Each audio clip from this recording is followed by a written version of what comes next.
What to do? How to feel happy if something is not enough? There is this feeling that something is not enough. This feeling of emptiness, dissatisfaction, it doesn't really depend on the circumstances. It is the internal state of mind. And this feeling, this emptiness, is capable of destroying a beautiful, beautiful life of the person. Take a family. If one person, wife or husband, start to feel this dissatisfaction, everything is great. My husband is great, he's like this, but somehow I feel this dissatisfaction. I don't know what to do. Maybe I should divorce him. This is a very common situation. Same from the male side, from female side.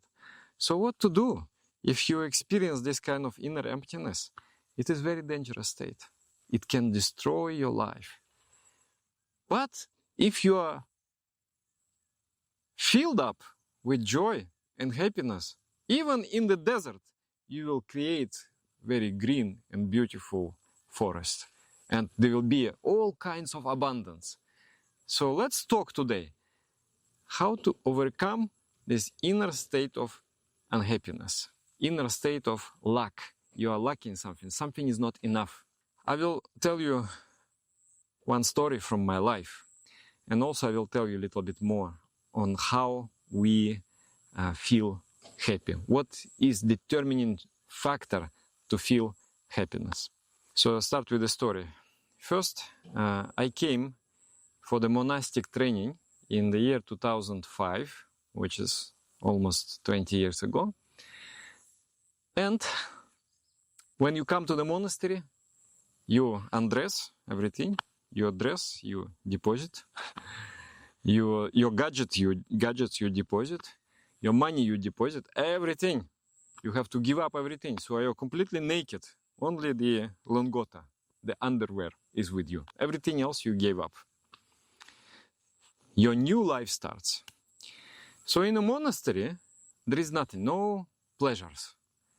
You cannot watch a movie. You cannot read an interesting book. You cannot go anywhere. You cannot, you are isolated totally. You are in the village. You don't talk with anybody. So all the materialistic enjoyments, they are cut off from you. So normally the mind is there, is searching for pleasure, is searching for happiness. So the final ultimate pleasure we find is food. Especially the young monks, they are very focused on food. I want to eat. And in the mind, there is this desire. It becomes, like you concentrate everything and put into one desire. Imagine how strong this desire becomes. I remember sitting in meditation and imagining, the waterfalls of peanut butter and caramels and things like that. And, it's just like, and you are imagining and you are enjoying it. And when you sit to eat, you just cannot control yourself. And the food is so simple. It's just some potatoes here, some cabbage here. Okay, cook whatever you like, but what you can cook with that. So I was waiting for Sunday, because on Sunday there is collective meditation and we cook something special, like a cake or some kind of balls, sweet balls, energy balls. So at that day there were some balls, like, with some, I don't know, condensed milk or something like that. So after meditation, I'm looking, my one eye look at our teacher and another eye looks at the plate. So I count 1, 2, 3, 4, 21 pieces there.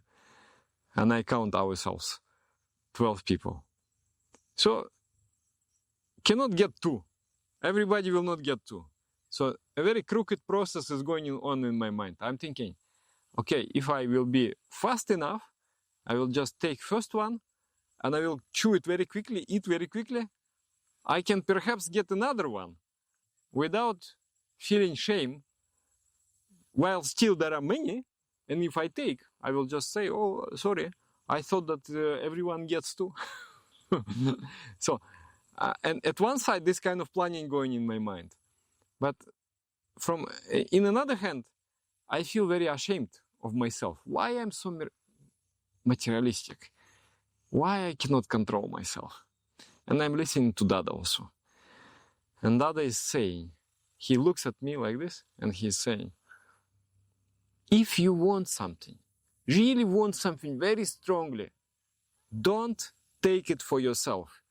Give it to others. This is the way how you will overcome desire. To me, like in the movies about samurais, Japanese samurais, sometimes they to wash the shame from the lineage, they have to do the seppuku. So to me, it's the same. Like my samurai lord is asking me to do the seppuku, and I know this is the right thing to do. This is my duty, but I cannot do it. And I'm imagining in my mind, I'm going to give this piece of sweet to my friend. And for me, it's just equal as if I would donate my kidney to somebody to save his life. So there is this fight going on in my mind. Should I do or should not I do? Should not do. Should do, should not. So finally, the good side in me wins. And I come to my friend and I say, would you like to eat this? And he looks at me just like I'm totally crazy. So really? You are giving to me? Because he's like same like me. Yeah, yes. But how about you? As if I'm donating a hand to him. I said, no, today I don't want. So finally, I give to him. He is so happy. He accepts, he embraces me. And then I start to give like this. Every time there is something very nice amongst the food, I overcome myself. I struggle. I overcome myself. And I give it. And I give it, and I give it, and I give it. In 3 months, I became totally free from the desire for food. No desire for sweet, no desire for anything. I feel internally satisfied. Our culture is a narcissistic culture. I should say not culture, but pseudo-culture. Like, we have birthday.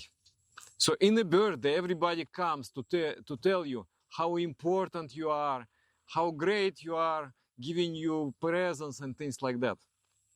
So we grew up with understanding that happiness is when you receive, when you get. And nobody taught us that happiness, when I give, there is a bigger happiness, actually. So why I want more? Why I'm not satisfied? Because there is a hole inside of me. Emptiness, darkness. It sucks everything inside. I want this, I want that. And in the best circumstances, you are still sour. You are still dissatisfied. Why? Why you are sour? Why you are dissatisfied? You have everything. Because inside there is a hole. Inside there is emptiness. You cannot fill this emptiness with anything. With, career, you cannot. With, romantic relationships, you cannot. With cars, with money, you cannot. You always find yourself somehow still unsatisfied. You can only fill it with love. And not with the love that you receive from others, but with the love that you give to others. So then, when you start giving love, you will see this hole is healing. And you become free. So this is a great recipe. It was very hard for me to follow this advice. But I'm very happy that I have followed that advice. And I healed myself. Another thing, also very important, is that happiness or the feeling of satisfaction, one thing is our situation. For example, I'm in a nice room, the weather is nice, the food is great, so that's external circumstances.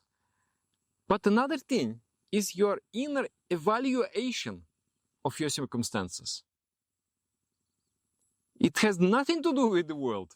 It is your inner evaluation. So happiness is actually inner evaluation of your circumstances. So how to change that? And it is, you cannot just say like, okay, I'm unhappy, now I will say I'm happy. It's not going to work. Whom you are trying to cheat? whom you are trying to deceive? Your mind is very convinced I am unhappy. So how you convince that unhappy mind that it is happy? Slowly, slowly. First, you change your expression, how you speak. Filter out all those phrases that somehow connected with unhappiness. Oh, I feel bored. I feel unhappy. I feel that you have not been grateful enough. I feel you don't love me. You don't give me anything. I don't feel your love. You don't say good words to me. Not enough. You don't give me gifts. So just erase these things and start replacing the words, different words. Start saying, what a life. What a beautiful life, my God. How did I manage to be so lucky to live this kind of life? What a beautiful food. Oh, what a pure water. What a nice air I am breathing. So start noticing these things and keep reinforcing, because your tongue, your speech is connected with your mind. This is the most quick and direct connection. So you change your speech, what you say, whatever you say, it should be positive. And you will see that slowly, slowly, your mind is getting convinced. I will not say it will happen quickly.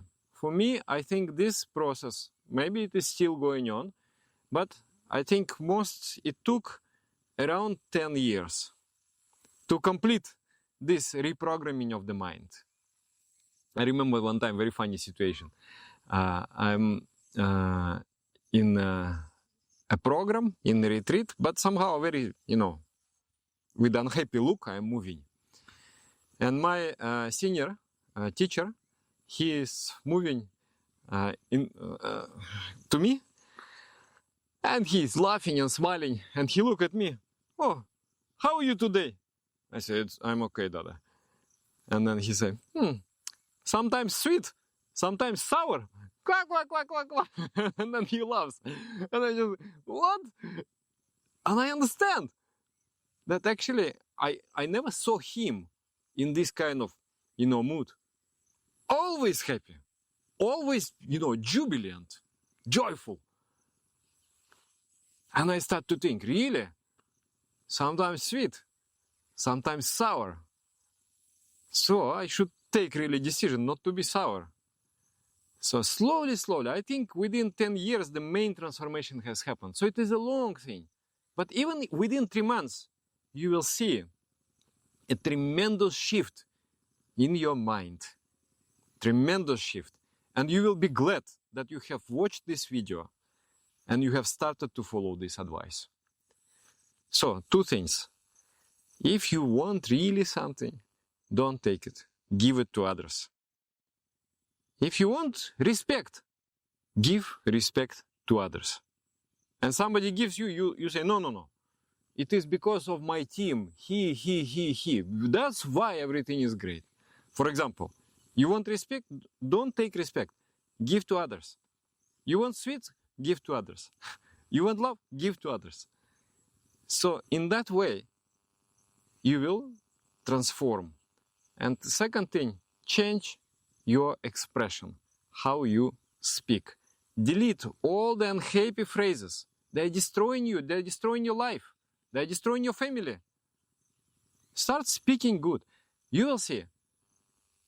In this state of fullness, in that state of overflowing, you are starting attracting all the good things in your life.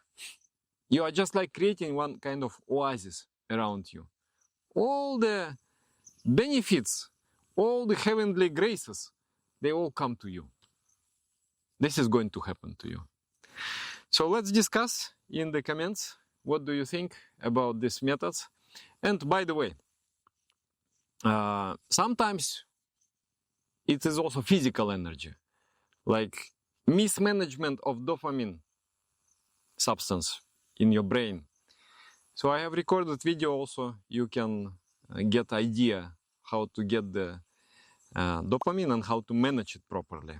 So you can watch it also. It is also very beneficial and it will help you for sure. So thank you very much, and I will see you in the comments. Write something nice, something beautiful. Feel the generosity of your heart. You know, you can write, Dada, you are not right here, Dada, you are not right there. But you can write something with generosity of your heart. Oh, this was really great. You see, this is how we create our reality. So thank you for being with me, and namaskar.